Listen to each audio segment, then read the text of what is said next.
လုံးမင်္ဂလာဒီနေ့ဝတ်ဒီနေ့အခုတုံးနေတဲ့မြားလေးမြားဆိုတဲ့ mouse လေးရဲ့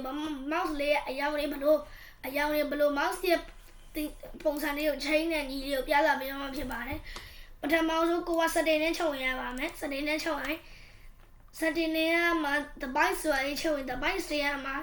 mouse ဆိုတာလေးချုပ်နိုင်မယ်ဒီမှာ mouse point ဆို first ဆိုတာလေးကိုနှိပ်ကြည့်လိုက်ရင်မြင်တော့မှဖြစ်ပါတယ်လုပ်ပြပါမယ်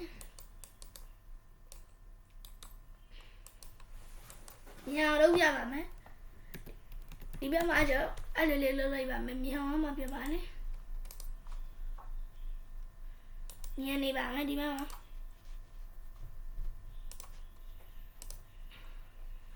မောင်လေးပါဒီမှာမောင်ပါလေးချက်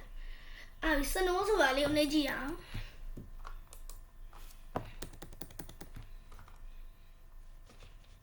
နည်းနည်းလေးရောအပြပါအခုကကျမြန်လိုက်ပါမယ်အဲ့ဒါနောက်တစ်ခု speed ကျတော့ fast no ဆိုကြည့်ရဒီဘက်မှာ custom mouse ဆိုလို့နှိပ်လိုက်ပါမယ်အဲ့ဒီကမှာ mouse တွေကမှာဒါက custom ဒီမှာ right click နဲ့အကုန်လုံးအဲ့ဒါလေးတော့ right click ဖြစ်သွားမှာဖြစ်ပါနဲ့ mouse speed နဲ့ဒီဘက်မှာ mouse တွေနဲ့ပတ်တော့ဒီဘက်မှာ mouse ကလည်းချိန်မယ်ဆိုရင် search bar မှာသွားပါမယ်အဲ့မှာ MOUSE လို့ရိုက်ချလိုက်ပါမယ် mouse color လေးနဲ့လိုက်ပါ color လေးက mouse ကိုနဲ့လိုက်အမှကြိုက်တဲ့ရောင်ပြောင်းနေလို့ရပါတယ်ဒီမှာ red အနီရောင်လေးပုံလေးပြီး crystal blue လေးရှိတယ် magical လေးရှိပါတယ်အခုကကြောင့် black လေးပဲအဆင်ပြေပါတယ်ဒီမှာ mouse key တွေရှိမယ်အမှဆိုရင် new mouse keyboard setting လည်းရှိမယ်အမှကျတော့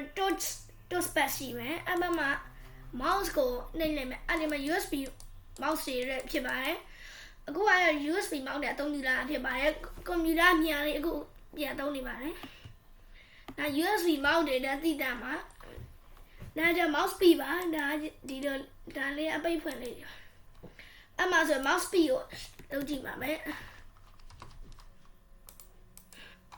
အရင်မျက်နှာမှာကောင်း normal နဲ့ကောင်းတယ်ရမ်းမျက်နှာနဲ့ကောင်းပါတယ်နှင်းနေတော့အဆင်မပြေပါဘူးဒီဗီဒီယိုကြည့်ပြကိုယ့်ရဲ့ mouse တွေအရောင်လေးပုံစံမျိုးပြောင်းတဲ့မလို့ထင်ပါတယ်အာကာလန်ပရီ HD channel ကိုလည်း like နဲ့ subscribe လုပ်ပေးပါလို့တောင်းဆိုပါတယ်အားလုံးပဲကျေးဇူးတင်ပါတယ်